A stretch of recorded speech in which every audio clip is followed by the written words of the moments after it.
Hello everyone, welcome back to my channel. तो हमें एक क्वेश्चन गिवन है जिसमें हमें बोला एक सर्कुलर रिंग गिवन है हमें, जिसका आपको एरिया मास गिवन है, रेडियस गिवन है, डेंसिटी गिवन है, एरिया ऑफ क्रॉस सेक्शन और आपको यंग्स मॉडुलस गिवन है। आपको इस स्ट्रिंग में टेंशन क्या होगी। स्ट्रिंग से आपने रिंग बना रखी है, स्ट्रिंग से रिंग बना रखी है और इसको आप रोटेट कर रहे हो ओमेगा वेलोसिटी से।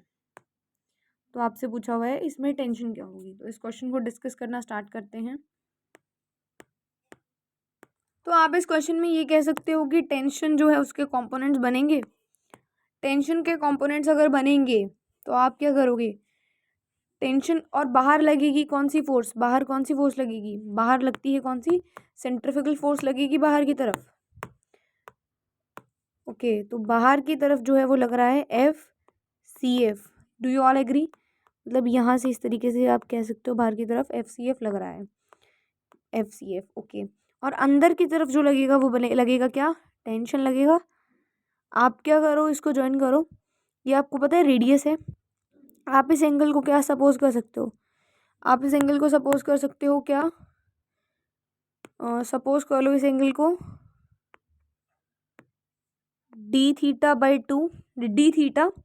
ओके, और अगर आपने इसको इस तरीके से डिवाइड कर दिया तो ये d θ/2 हो जाएगा, ये भी d θ/2 हो जाएगा। इधर जो है FCF लग रही है, आपने DL लेंथ के लिए निकाला है, ठीक है, शॉर्ट लेंथ के लिए आप निकाल रहे हो। मान लेते हैं इस लेंथ को DL, ठीक है। अब आप क्या करोगे, आपको पता है इधर जो कंपोनेंट होगा वो बनेगा T cos d θ/2 और जो नीचे कंपोनेंट बनेगा वो बनेगा T sin d θ/2 बनेगा। ये कंपोनेंट है।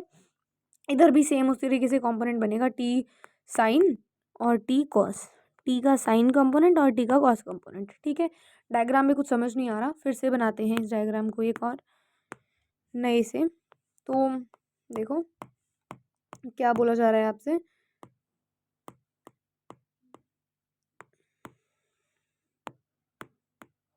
इस तरीके का कुछ गिवन है रिंग आपको और आप यहाँ पर बात कर रहे हैं इसकी, ठीक है।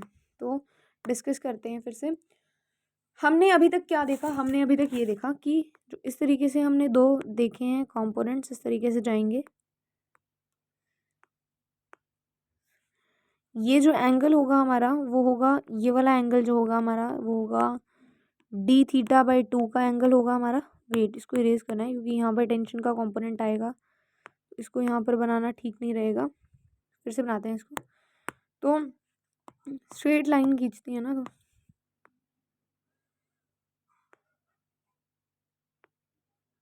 ओके, ठीक है, ये कुछ कंपोनेंट्स बनेंगे इस तरीके से। अब आप क्या बोल सकते हो, आप ये बोल सकते हो कि ये जो एंगल है ना, इसको आप बोल सकते हो क्या, इस एंगल को आप क्या बोलोगे, d θ/2 बोलोगे इस एंगल को। समझ में आ रहा है, मैंने ग्रीन कलर से ही लिख दिया है इस एंगल को भी, जो ये रिप्रेजेंटेशन है उसको। उसके बाद आप बोलोगे क्या, आप ये बोलोगे कि इधर जो है टेंशन के कंपोनेंट्स आ सकते हैं, इधर जो है टेंशन का एक कंपोनेंट आ जाएगा और इधर जो है टेंशन का एक कंपोनेंट आ जाएगा, और इधर भी सेम, इधर भी टेंशन का एक कंपोनेंट और उधर अपोजिट डायरेक्शन में भी टेंशन का एक कंपोनेंट जो है वो बन सकता है। आप बोलोगे आउटर डायरेक्शन में जो है वो लग रहा है FCF, सेंट्रीफ्यूगल फोर्स लग रही है। अपवर्ड डायरेक्शन में सेंट्रीफ्यूगल फोर्स इन कंपोनेंट्स को क्या कर रही है, बैलेंस कर रही है। सबको दिख रहा है, ये सबको दिख रहा है कि जो सेंट्रीफ्यूगल फोर्स है वो सारे जो हमारे टेंशन के कंपोनेंट्स हैं इनको क्या कर रही है, बैलेंस कर रही है, ठीक है।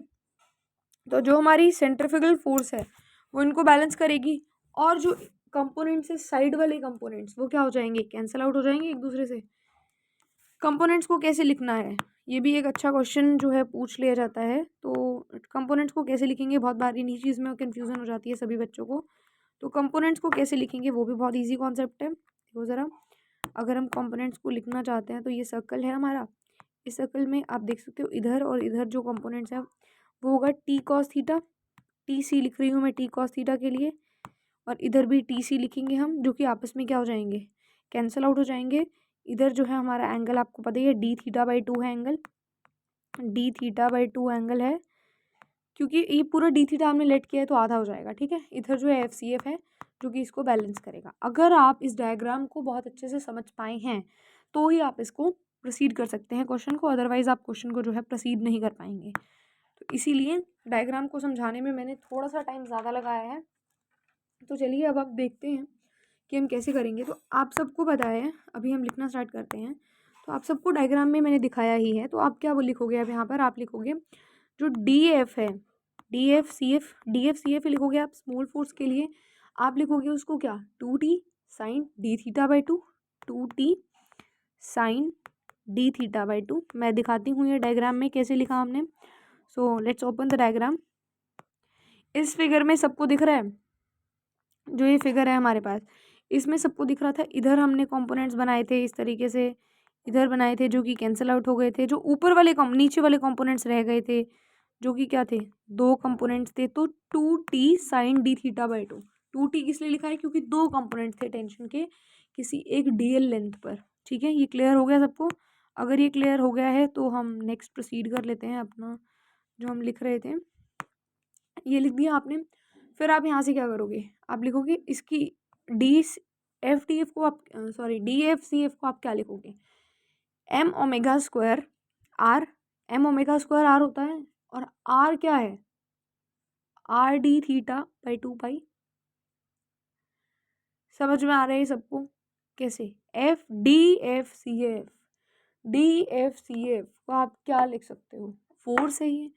फोर्स को आप क्या लिख सकते हो, मतलब सेंट्रीफ्यूगल फोर्स। तो सेंट्रीफ्यूगल फोर्स क्या होते हैं, omega square M omega square R, और आर को आप क्या लिखोगे, आर को आप क्या लिखोगे, आर डी थीटा, रेडियस का कंपोनेंट होगा उसी डायरेक्शन में, बाई 2 पाई। मतलब तुम समझ रहे हो इस बात को, बहुत ही नॉर्मल सा क्वेश्चन है।